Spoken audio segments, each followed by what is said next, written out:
prevenir y combatir la corrupción, fortalecer las instituciones y tener una verdadera separación de poderes del Estado. En Honduras ya no hay república. Renato, Aquí lo que tenemos es una dictadura centralizada alrededor de todo eso. Solo termino los otros dos puntos rapidísimo. pero estamos hay un en tema la que es calidad de vida. importante y es no hay que rescatar abusar el del esfuerzo. tiempo. ¿Ah? Ya le doy la segundo palabra a cada tema- uno. el Ya le doy la segundo palabra a cada tema uno. es- Ok, terminemos, Pedro. Sí, el segundo tema es la calidad de vida y la deuda social con los ciudadanos. Para mejorar la salud hay que asegurarnos que el dinero no se pierda en corrupción y que se use para medicinas e Ok. infraestructura. Lo mismo con educación y lo mismo con seguridad. Y el último elemento son las condiciones adecuadas para que venga la inversión. Este gobierno se ha encargado de correr la inversión en el país. Tuvimos 1.400 millones de dólares de inversión extranjera directa en el 2014 y se fue cayendo hasta llegar a 498 millones de dólares en el 2019, antes de la pandemia y antes de los huracanes. Perdimos casi el 70% de la inversión extranjera directa por el pésimo gobierno que tenemos. Tony, Sí, y- tengo unos mensajes del presidente Mel Zelaya en relación a la AK-47. Dice, cuando yo mencioné AK, era poniendo a la orden mi vida frente a las amenazas y la persecución de motos y carros que denuncié me seguían. Y asimismo dice que yo hice un tuit cuando Salvador me insultó diciendo que mataba gente, que él dijo no iba a contestar insultos y no lo he hecho, y ante los ataques de David Chávez ni los ataques de Salvador. Es lo que tenemos que hacer, ponernos a dar propuestas y no estar incitando a la violencia y contestando insultos malignos, como decir que Mel Zelaya ha matado gente, ¿verdad? Esas son cosas que no hay lugar en esto, en este proceso electoral, si queremos pensar en el pueblo hondureño. Gilbert, y luego ya Sí, digo. Renato, gracias. Yo creo que aquí también uno de los más grandes flagelos que hemos estado viviendo como sociedad, como violencia, son las mentiras. Como violencia son las falsas noticias, en los que hay algunos actores de la gente que aquí está representada que son expertos, sacan cifras que solamente ellos las conocen, o de repente a los grupos que representan son los que finalmente se han visto severamente afectados porque no se les contrató. Porque al final aquí hay un tema de representación en partidos políticos, de sectores que de repente están molestos y que se han colocado y se han colado a la política. Lo que yo quiero decir aquí al final también era, nos invitaron a este programa para que habláramos de un cese a la violencia. Y aquí lo que estamos viendo son ataques y contraataques y que este me dijo y que el otro me dijo.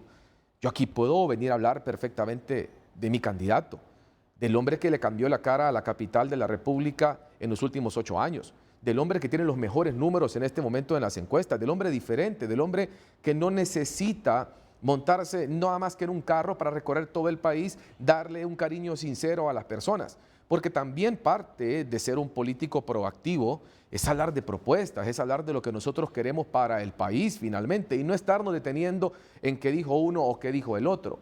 La violencia nunca la ha engendrado el Partido Nacional. La violencia jamás ha visto usted y ha salido una orden del Partido Nacional como sí ha salido de otros partidos políticos o es más, de la cabeza de dirigentes de partidos políticos que han enviado a su gente a las calles a saquear, a quemar, etcétera. Y de algunas otras personas que un día dicen una cosa y otro día dicen otra y que lastimosamente en esa dualidad de pensamiento confunden a sus propios seguidores. Si vamos a hablar de paz, si vamos a hablar de futuro, hablemos de lo que nosotros representamos cada uno de nosotros para el futuro del país. Unos pensarán que tiene la mejor oferta. Yo creo que el Partido Nacional tiene sin duda alguna la mejor oferta. Pregúntele a cualquier capitalino sobre el trabajo que ha hecho Papi a la orden en el país. Papi ha traído un desarrollo en la capital que nunca antes se habían visto. Es más, es tan bueno Papi que los líderes de los aquí representados se lo han reconocido. Salvador Narrala dijo en su momento que si Papi iba, él se retiraba de la política y ese video ahí está también.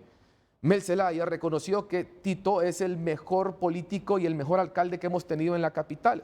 Ese tipo de reconocimientos, incluso de la oposición, es lo que hacen diferente a Papi. Y aquí yo quisiera que habláramos de nuestros candidatos también, porque creo que es lo más importante, faltando 80 y pico días para las elecciones. Solo quiero aclarar que la verdad fueron convocados para que reflexionáramos Sobre la Correcto. violencia. si la violencia que estamos viendo verbal en los discursos Así nos es. puede llevar a otro tipo de violencia física. Porque al final yo se los digo, a mí no me gustaría ver muertos. No me gustaría ver muertos.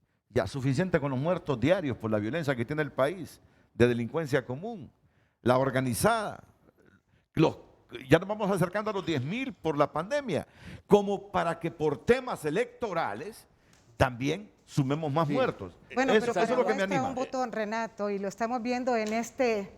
Es un ring. en Estoy viendo este que estrecho Honduras es un espacio. ring en este momento. Pero es que no puede ser, porque entonces, ¿qué sentido tiene? ¿Nos vamos a dedicar a ahondar en esa crisis, a sumarle a la crisis? ¿Cómo podemos venir a decir aquí que estamos lamentando la suerte que vive el pueblo hondureño, que es el pan de cada día, la falta de escuela, la falta de salud, y etcétera? Porque podemos con discurso enumerar muchas cosas, pero es la vivencia y el sufrimiento de las personas lo que nos debe convocar. ¿O es que vamos a venir aquí a ver quién dice el mejor discurso político? Hay un problema real que tenemos que atender, Renato, y es una grosería que espacios como este, que se han abierto en un clamor en la defensa de la ciudadanía, que anhela un espacio de paz, porque, Renato, no lo tenemos. Desde hace más de una década no lo tenemos. Y venimos sufriendo por los entuertos y desatinos de una clase política incompetente. Y se replica, Renato, y vemos que se incorporan nuevos actores en la vida política y se replica los mismos errores, el mismo ánimo de confrontar. Basta ya, que nosotros no somos ajenos a la ciudadanía, o es que tenemos una condición particular. Cada uno de nosotros lucha también por el pan de cada día, y no se puede el pan de cada día en una confrontación permanente. No es posible que en un programa como este estemos abusando de la paciencia y la tolerancia de la gente, desaprovechando un espacio al que nos has convocado. Y por eso vine yo, Renato, porque recibí una invitación de tu programa y asumo que hay una preocupación genuina y compartida para poder aportarle un poquito de paz a nosotros, a esta gente, que estamos cansados, que desde los partidos políticos y a lo interno de los partidos políticos, y hablo por el Partido Liberal, hemos hecho un esfuerzo denodado y consciente. No es mentira, no es un discurso prosélite, Renato. La gente se muere. Entonces viene David Chávez y ofrece una puñetada. No es cierto. Que no es cierto, que se ponen de acuerdo en otros espacios. Lo que sí es cierto es que quien lo ve por televisión sí se mata, Renato, sí se confronta. Entonces, ¿qué vamos a hacer aquí?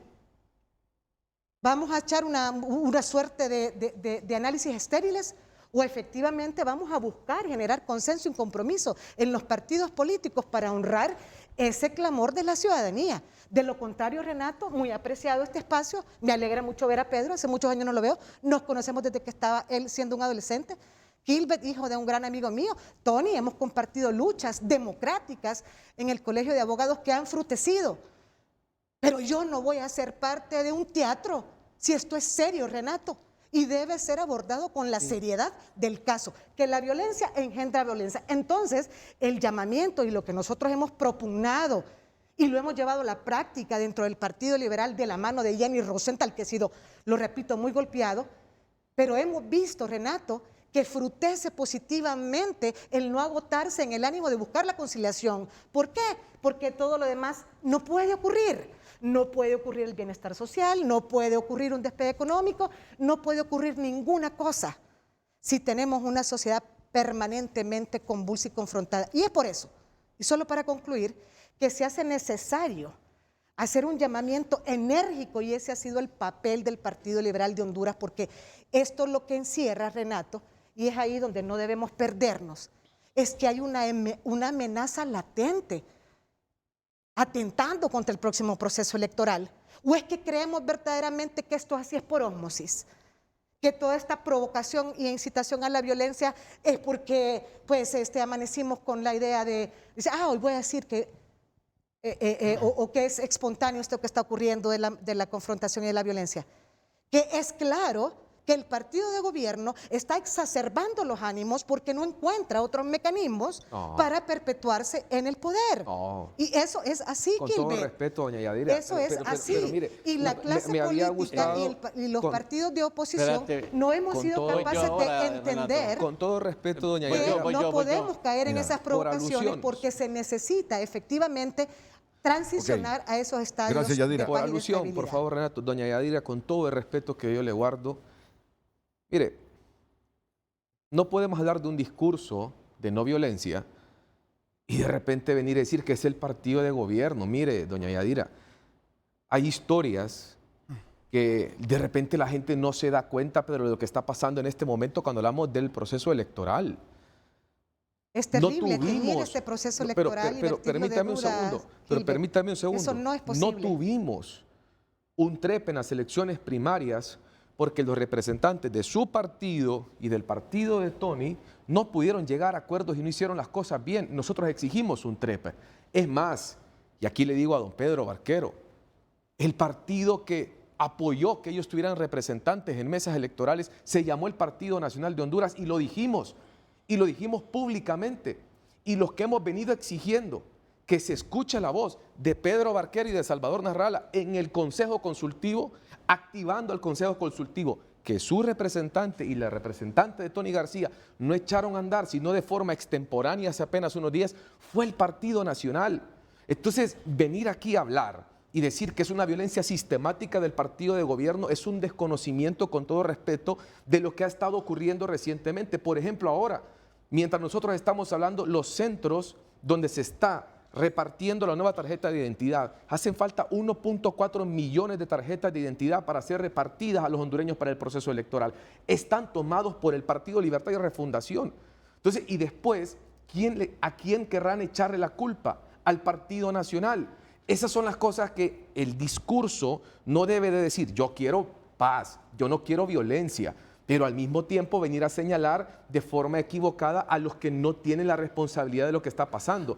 Se lo digo con todo respeto, es porque tratando de alertar con el mismo respeto con el que usted me habla, así le hablo yo a usted. Y lo que estamos tratando de hacer es alertar, hacer un llamamiento de atención a la clase política para que entendamos que la Magdalena, como dice el refrán, no está para tafetanes, que estamos a un instante de la convulsión. Entonces, lo que vale la pena ver aquí, y es en ese ánimo que estamos discutiendo, es agudizar nuestros sentidos como población y como clase política, porque hemos abusado. Lo que pasa es que usted dijo el partido de gobierno, por eso yo respondo. Cuando hablamos de la clase política en general, estoy de acuerdo. Hay que darnos tiempo a todos, ¿verdad? Démonos tiempo a todos para tener un balance. Gracias. Mire, en primer lugar, hablemos de la violencia de Estado. No hablemos del Partido Nacional, pobrecito, ¿verdad? Que la oposición quiere hacer la violencia. Aquí el Estado de Honduras tiene escuadrones de la muerte, ha provocado violencia desde el golpe de Estado. Murieron más de 25. Por favor, déjame hablar. Yo te dejé hablar. Respeto, por favor. Tony, pero es que ¿Me dejas hablar? ¿Me dejas hablar? Con respeto, recordemos que hay más de 25 muertos según Naciones Unidas después de la violencia electoral del año pasado, que fueron asesinados por armas del Estado de Honduras. El Estado es el principal causante de la violencia, y no solamente la física, sino también la gente que ha muerto por el escándalo del Seguro Social, la gente que se murió por la pandemia, la corrupción. Eso es violencia. El Partido Nacional sabe que con esta gestión tan mala que tiene, no puede ganar limpiamente. Ellos tienen solo dos caminos: la violencia y la descalificación, o el fraude, porque por elecciones limpias no van a poder ganar. Estos ensayos del Infop de meter a los partidos chiquitos a hacer escándalo es una antesala de lo que puede pasar si no cuidamos el proceso electoral. Por eso yo felicito a Renato este tema de hoy: violencia y no propuestas. Y que hablemos de la violencia, no empecemos a hablar del candidato de Gilbert o del plan de gobierno de Salvador. La violencia es el problema número uno que estamos enfrentando. Este proceso electoral se puede fácilmente descarrilar. Hay enemigos del proceso. El Partido Nacional dice: si no gano con fraude, anulo las elecciones. Aquí vamos a hacer el desastre, porque para ellos es algo de vida o muerte seguir en el poder. No es que perdieron las elecciones. Y entonces, tanta muerte y tanta violencia del Estado, hay que tenerla en ese contexto y no echarle la culpa a la oposición. 10 segundos, solo 10 segundos. Yo entiendo que Tony hable de esta manera porque Tony acaba de llegar al Partido Libre y entonces de repente no conoce cuál ha sido